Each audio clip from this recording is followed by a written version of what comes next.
ನಮಸ್ಕಾರ. ನಾನು ಡಾಕ್ಟರ್ ಇಂದಿರಾ, ದೊಡ್ಡಬಳ್ಳಾಪುರದಲ್ಲಿ ಸ್ತ್ರೀ ಆರೋಗ್ಯ ತಜ್ಞಾಗಿ ಕೆಲಸ ಮಾಡ್ತಾ ಇದ್ದೀನಿ.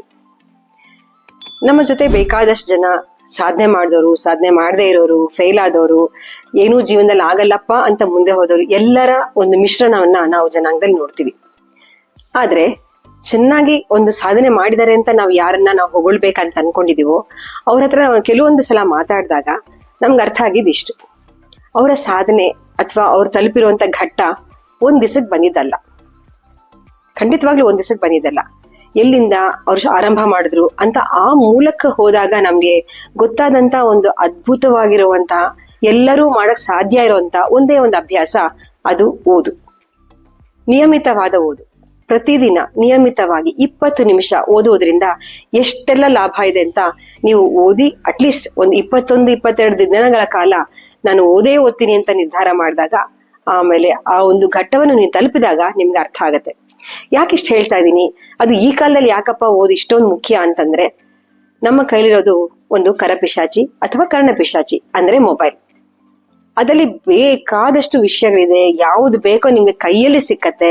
ಎಂಥ ವಿಷಯ, ಎಂಥ ಸುದ್ದಿ, ಯಾವ ಚಿತ್ರದ ಪ್ರಪಂಚದ ಮೂಲೆಯಲ್ಲಿರುವಂತ ಚಿತ್ರ, ಇನ್ಯಾವುದೋ ಘಟನೆ, ಎಲ್ಲವೂ ನಿಮ್ಗೆ ಸಿಗತ್ತೆ. ಆದ್ರೆ ಅದು ನೆನಪಿನಲ್ಲಿ ಉಳಿಯುವುದಿಲ್ಲ ಅಲ್ವಾ? ಈಗ ನನ್ನ ಹತ್ರ ಬರುವಂತ ಪೇಷಂಟ್ಸ್ ಹೇಳ್ತೀನಿ, ಎಷ್ಟೊತ್ತು ನೋಡ್ತೀರಾ ಮೊಬೈಲು, ನಿಮ್ಮ ಸ್ಕ್ರೀನ್ ಟೈಮ್ ಎಷ್ಟು ಅಂತ. 9 ಗಂಟೆ ತನಕ ನೋಡ್ತೀನಿ. ಅದು ಸಾಧಾರಣವಾದ ಉತ್ತರ. 7 ಅಥವಾ 6:30 ಶುರು ಮಾಡ್ತಾರೆ, 3 ಗಂಟೆ ಕಾಲ ಅಥವಾ 2.5 ಗಂಟೆ ಕಾಲ ನೋಡ್ತಾರೆ. ಆದ್ರೆ ಅವ್ರಿಗೆ ಒಂದೇ ಸಣ್ಣ ಪುಸ್ತಕ ಕೊಟ್ಟು ಓದ್ತೀರಾ ಅಂತ ಕೇಳ್ದೆ ಓದಕ್ಕಾಗಲ್ಲ. ಜೊತೆಗೆ ಮೊಬೈಲೇ ನೋಡಿರ್ತಾರಲ್ಲ, ಏನ್ ನೋಡಿದ್ರಿ, ಯಾವ್ದು ನೋಡಿದ್ರಿ, ಅದು ನೆನಪಿದ್ದಷ್ಟು ಹೇಳಿ ಅಂತಂದಾಗ ನೆನ್ನೆ ನೋಡಿದ್ದು ಕೂಡ ಇವತ್ತು ನೆನಪಿರಲ್ಲ. ಇಲ್ಲಿ ಏನಾಗಿರುತ್ತೆ, ಮೊಬೈಲ್ ನೋಡುವಾಗ ಇಮೇಜಸ್, ಚಿತ್ರಗಳು, 1 ನಿಮಿಷಕ್ಕೆ ಎಷ್ಟೋ ಸಾವಿರ ಚಿತ್ರಗಳ ಇಮೇಜ್ ನಮ್ಮ ಮೆದುಳಿನಲ್ಲಿ ಕುತ್ಕೊಂಡಿರುತ್ತೆ. ಅಂದ್ರೆ ಕಸದ ತರ ಒಟ್ಟುಕೊಂಡಿರುತ್ತೆ. ಅದನ್ನ ಬ್ರೈನ್ ಆಗ್ಲಿ ಅಥವಾ ತಾವಾಗ್ಲಿ ಏನ್ ಬೇಕು ಯಾವ್ದು ಬೇಡ ಅಂತ ನೋಡ್ದಂಗೆ ಎಲ್ಲವನ್ನೂ ಒಳಗಡೆ ಹಾಕಿ ಹಾಕಿ ಹಾಕಿ ಹಾಕಿ ಆಗೋದ್ರಿಂದ ಗೋಣಿ ಚೀಲದಲ್ಲಿ ತುಂಬಿದ ಕಸ ತರ ಆಗಿರತ್ತೆ. ಹಾಗಾಗಿ ಅವ್ರಿಗೆ ಯಾವುದೇ ರೀತಿ ನೆನಪಿರಲ್ಲ. ನೆನ್ನೆ ನೋಡಿದ್ ಇವತ್ತು ನೆನಪಿರಲ್ಲ. ಆದ್ರೆ ಅವರಿಗೆ ಒಂದು ಪ್ರಯತ್ನ ಮಾಡಿ ನೋಡಿ, ದಿನಕ್ಕೆ ಅರ್ಧ ಗಂಟೆ ಓದಕ್ ಮುಂಚೆ ನಾನ್ ಮೊಬೈಲ್ ಮುಟ್ಟಲ್ಲ. ಒಂದು ಸಣ್ಣ ರೂಲ್, ಮೊಬೈಲ್ ಇಷ್ಟ ನೋಡ್ಬೇಕು, ಹೌದು, ನಾನ್ ಬೇಡ ಅಂತ ಹೇಳಲ್ಲ. ಆದ್ರೆ ಅರ್ಧ ಗಂಟೆ ಕಾಲ ಯಾವ್ದಾದ್ರು ಪುಸ್ತಕವನ್ನ ಓದಿ, ಒಂದು ವ್ಯಾಲ್ಯೂ ಕೊಡುವಂತ ಪುಸ್ತಕವನ್ನ ಓದಿ, ಯಾವ್ದಾದ್ರು ಒಂದು ಅರ್ಥಗರ್ಭಿತವಾದ ಪುಸ್ತಕ ಓದಿ, ನಿಮ್ಮ ಕೈಲಿರುವಂತ ಯಾವುದೇ ಪುಸ್ತಕ ಓದಿ, ಯಾವ ನಿಯತಕಾಲಿಕೆ ಏನಾದ್ರೂ ಸರಿ, ಅರ್ಧ ಗಂಟೆ ಓದಿದ ಮೇಲೆ ಮಾತ್ರ ಮೊಬೈಲ್ ಮುಟ್ತೀನಿ ಅಂತ ಇಟ್ಕೊಂಡಾಗ ಆ ಓದಿನ ರುಚಿ ನಿಧಾನವಾಗಿ ಅವರಲ್ಲಿ ಇಳಿದು ಮೊಬೈಲ್ನ ನಿರರ್ಥಕತೆ ತುಂಬಾ ಅರ್ಥ ಆಗ್ಬಿಡತ್ತೆ. ಸೊ ಹಾಗಾಗಿ ಅಟ್ಲೀಸ್ಟ್ 1 ತಿಂಗಳು, ಈ ಒಂದು ಡಿಸೆಂಬರ್ ಅನ್ಕೊಳ್ತೀರಾ ಅಥವಾ ಜನವರಿಗೆ ಹೊಸ ವರ್ಷದ ಏನೋ ಒಂದು ನಿದರ್ಶನ ಮಾಡ್ಕೋಬೇಕು ಅಂತ ಅನ್ಕೋತೀರಾ, ಆಗ ದಿನಕ್ಕೆ ಅರ್ಧ ಗಂಟೆ ಮಾತ್ರ ಓದ್ತೀನಿ. ಯಾವ್ದನ್ನಾದ್ರೂ ಸರಿ ಓದ್ತೀನಿ, ಯಾವ ನಿಯತಕಾಲಿಕೆ ಆದ್ರೂ ಓದ್ತೀನಿ, ಅಥವಾ ಯಾವುದೇ ಒಬ್ಬ ಹಿರಿಯ ಲೇಖಕರದ ಕೆಲವೊಂದು ಲೇಖನವನ್ನ ನಾನು ಓದ್ತೀನಿ ಅಂತ ನೀವು ನಿರ್ಧಾರ ಮಾಡ್ಕೊಳ್ಳಿ.